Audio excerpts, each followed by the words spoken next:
So this is what a successful air layer looks like. This is a whole ball of just roots. The roots are even growing down the branch here. So what we're gonna do is we're gonna cut this off, because this we're gonna plant in the ground. Actually, we're gonna plant it in a pot, and eventually it'll get in the ground.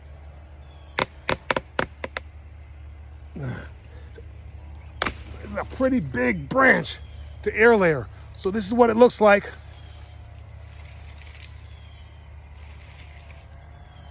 So we're gonna plant this air layer that we just cut off. We've got this staked into the ground here with bamboo going through the hole in the middle of the pot. And we've got our air layered mango tree. This is a Valencia Pride. It's also got a couple grafts on it, so it's got some Super Julie on here as well. So we're gonna go ahead and try to put this in the middle here.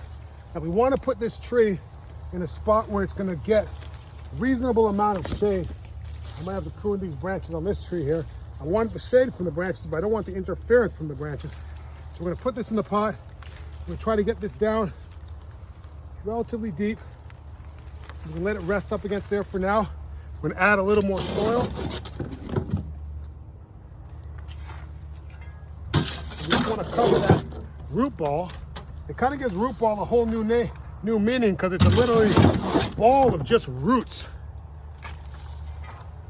And we want to pack that in nice and tight.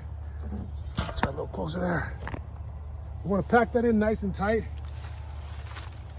so our tree is super stable. The reason that we have that stake in there is so we can tie this up to the stake so this thing can't move at all. We want this to be as stable as possible.